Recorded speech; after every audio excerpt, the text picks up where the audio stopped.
daughter, Meira, and my family's here tonight. I know him best not as Herb, Harav, Rabbi Solach, or David, but as Abba. It is an honor to celebrate my Abba's life work here along with this international community of folks who care about him. Thank you for being here. I'm Elesheva, Abba's middle daughter.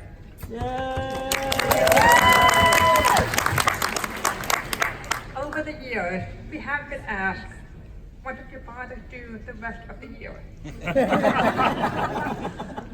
Harav ever sleep? Or does he control the weather? Unfortunately, these are family secrets. But perhaps we could shed a little light over the course of this speech.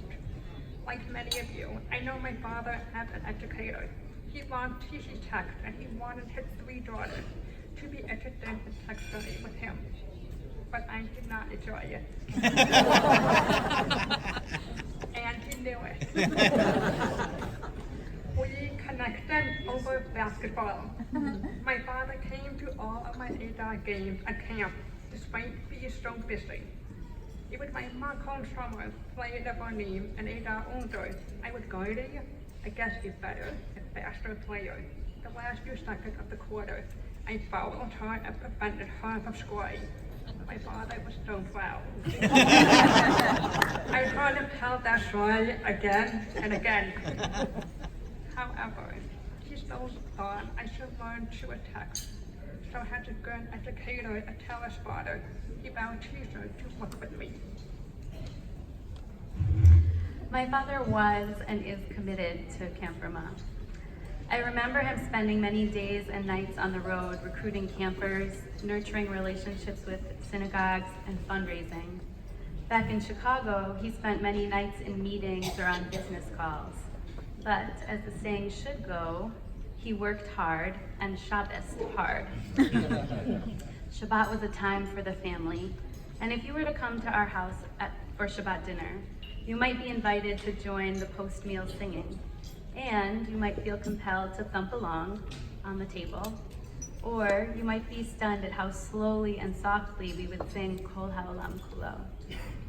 My father's sense of humor particularly flourished on Shabbat.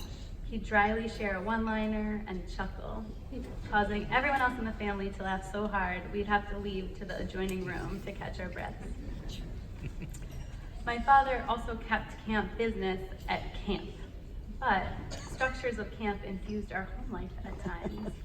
Every autumn, many days after the last camper duffel had been loaded, the staff had gone home and George and Randy had begun to winterize the property. You would find the Solach family gathered around a table having an annual family meeting.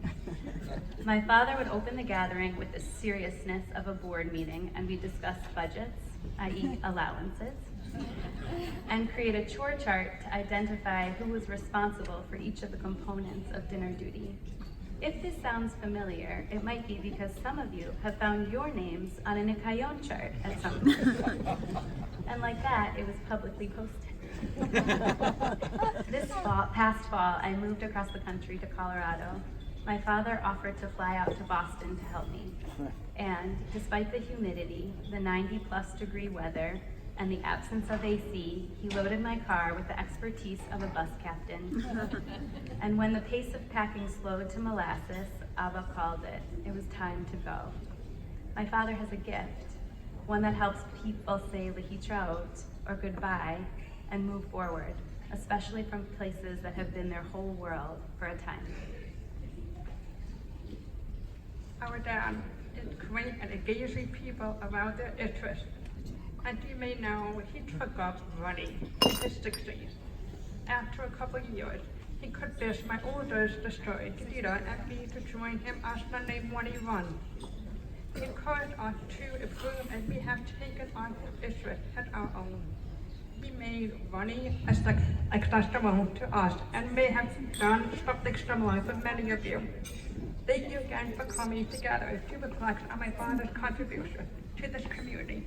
Each of you was part of the energy that helped him work on this for so long. And finally, I'd like to introduce the man of the hour, Rabbi David Shoah.